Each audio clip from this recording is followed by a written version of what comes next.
Dusty Rose, the American Dream, asks you all to make his dream a reality and subscribe today, baby. What's up, everybody? Welcome back to Adam Mentality World. Today, I have a video for the Smackdown side of my WrestleMania 33 thoughts so far. This is not a predictions video. I did a version of Raw yesterday. You can check that out. It's on my page. Maybe I'll put a little link below. You can check that out. And so if you're more of a Raw guy than a Smackdown guy, like myself.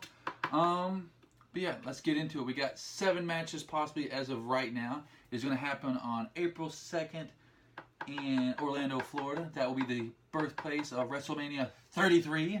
Ding, ding. Let's see. First match we're going to get into is the match that they started at WrestleMania 30, the Andre the Giant Battle Royal, Memorial Battle Royal. And I really couldn't care less about this one. This match should be a huge thing, but it's not, because everyone who's ever won the Andre the Giant Memorial Battle Royal has gone on to do nothing. We got Cesaro, we got Big Show, we got Baron Corbin. That championship, Baron Corbin did the most of that championship, and he didn't do anything with it. He brought it with him for about a month and a half to the ring, and just stood there like, and that's all it did. They made references to it, but it doesn't mean squat. You know why? Because it's just to put people on the card. Like, hey, look, I was at WrestleMania. Yeah, but you were there for 13 seconds. You didn't do anything. They need to make the Andre the Giant Memorial Battle Royal mean something. Because at the end of the day, it doesn't. It's just a space killer. Like I said, nobody goes on to do anything after that. Cesaro did nothing. Big Show did nothing. But I said Baron Corbin, zilch. So get rid of the Andre the Giant Memorial Battle Royal or make it worth it. Otherwise, there's no reason to have it. Second match we're going to talk about, this one's also kind of a cluster mess. It's for the Women's Championship. It's Alexa Bliss versus all the women who are eligible to competing at WrestleMania 33. So I'm guessing they're keeping this loophole open for Naomi in case she gets back in time.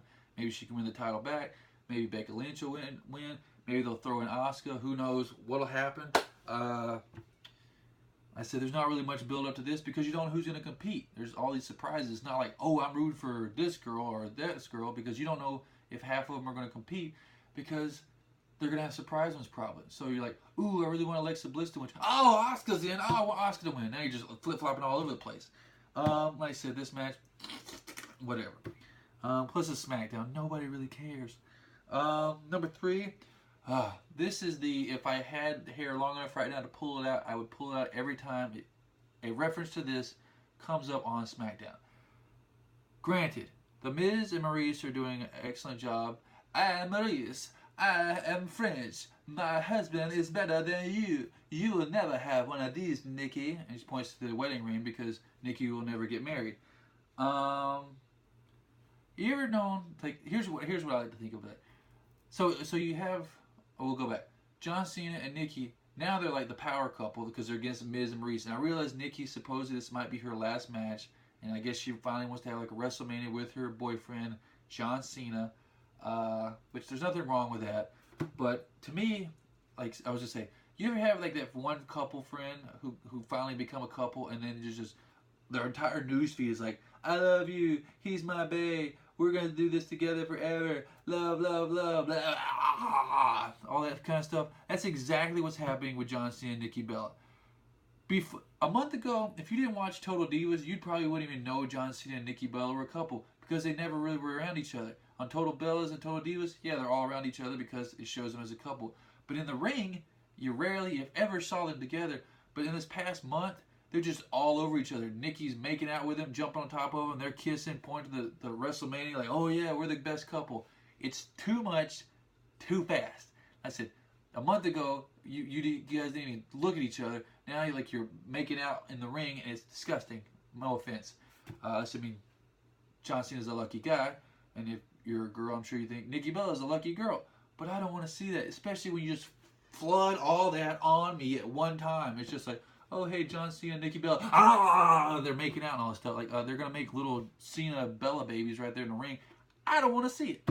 So, yeah, listen, this will probably end up with John Cena and Nikki Bella winning, and then she's referenced that wedding ring too many times.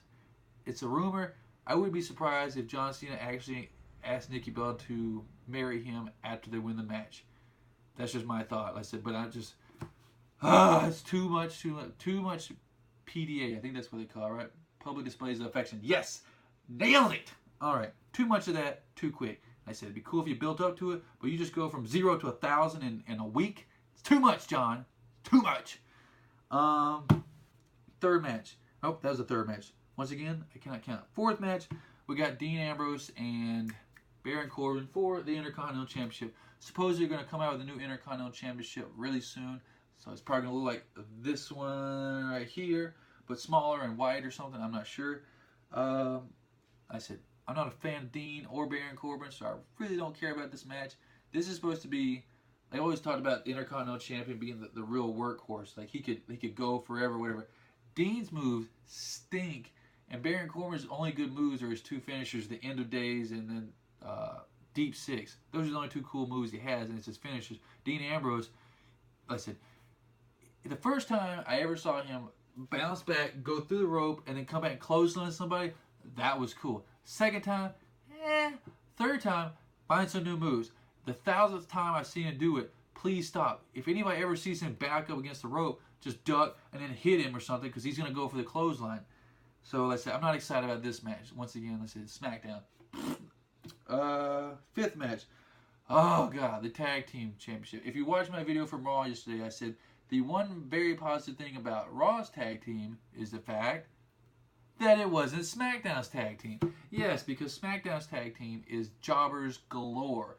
If you ever want to be a jobber and just go and be like, oh, I want to be a wrestler and get paid and not really advance and do anything, you need to become a SmackDown tag team partner person, because they don't do anything. You got Fandango and Tyler Breeze, and you got the Ascension, you got the Usos, who at one time were one of my favorite tag teams. Now they stink. Team Alpha Male, it's like watching two pieces of cardboard, like, hi, we're here. Like, oh my God, please stop. Just either be bad or be good, but don't be a goody two-shoes, and that's exactly the vibe I get from them. And you're the tag team champions. If you're the goody two-shoes, you do not need to be on the top. You need to be the guy advancing, trying to get to the top, not being like, hi, we're here to make sure everything goes smoothly. Oh, we're the winners. I guess there's not really much we can do because we've already accomplished everything we possibly can. Let's just keep these guys down. Okay, next, like I said, not excited about that one at all. That one could be erased off the card and I'd be happy. Number 6, AJ Styles. Let's talk about AJ Styles versus Shane McMahon. Shane McMahon, when he came back like a year and a half ago, was phenomenal. Like I say, he came back like, oh my gosh, he's been gone for like 7 years. Now he's back and he's using his power card to get really good matches with people he doesn't deserve to be in the ring with.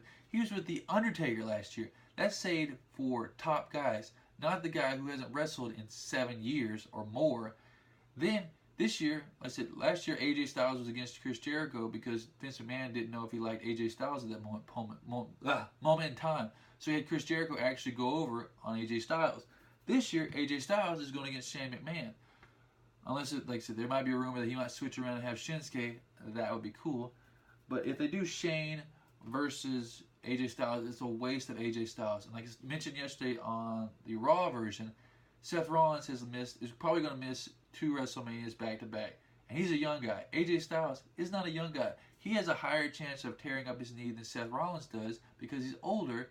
And if he hurts his knee now, it's not going to recover as soon. So we might lose him and never actually have a really good WrestleMania match. He deserves to be in the main event of WrestleMania, just like CM Punk did. But CM Punk never got to have that chance. He still could, but it's probably not going to happen. But anyway, AJ Styles, you're wasting time. You have to wait an entire year for the next WrestleMania. And that's like, what, 300 matches he's going to have to do in? And every match you could end up hurting yourself, and then, you're out. Like I said, ask Seth Rollins. He missed last year's WrestleMania. He should miss this year's WrestleMania because I don't want him to wrestle and tear his knee and then never wrestle again. I mentioned that yesterday on Raw. So this is a waste.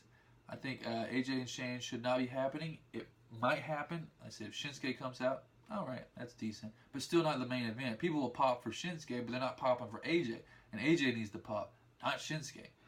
All right. And the final match, that is for the WWE Championship. We got Bray Wyatt versus Randy Orton. This one kind of have mixed feelings about. I really wish they would have thrown Luke Harper in there because let's be honest, Randy Orton is the older guy. He does not need to go over on Bray Wyatt because then that'll just crush Bray Wyatt. Because Bray Wyatt is the young guy and he's the champ. He should be fighting Randy Orton for the title, but they got roles mixed around and messed up and everything else like that. So now if Bray does win, it's like, oh, cool. You came in as a champion and you left as champion. Nothing really changed for you. You just beat a guy. No, they need to have Bray come in, beat Randy Orton, who's champion, and then go on and then fight Luke Harper or fight somebody else or fight AJ Styles, maybe get that one going again. But yeah, I'm sure it'll be a good match, like I said, going back and forth because they're both really good wrestlers. But storyline-wise, it's kind of lacking. Like I said, I don't know what SmackDown writers are doing over there. Just relying on John Cena to carry it all or something like, oh, John Cena, Nikki Bella, we're going to get all the girls to come and watch. I love you, John. Whatever. That is it. Don't forget to like down below, comment, tell me what you think of the build-up for SmackDown side of Raw. Like I said, check out the Raw or SmackDown's version of WrestleMania, not the SmackDown version of Raw. SmackDown's version of WrestleMania down below, and you can also check out my Raw thoughts for the Raw side of WrestleMania in the link below. That's about it. I said subscribe, do all that fun stuff. That's about it. Enjoy the show. Peace.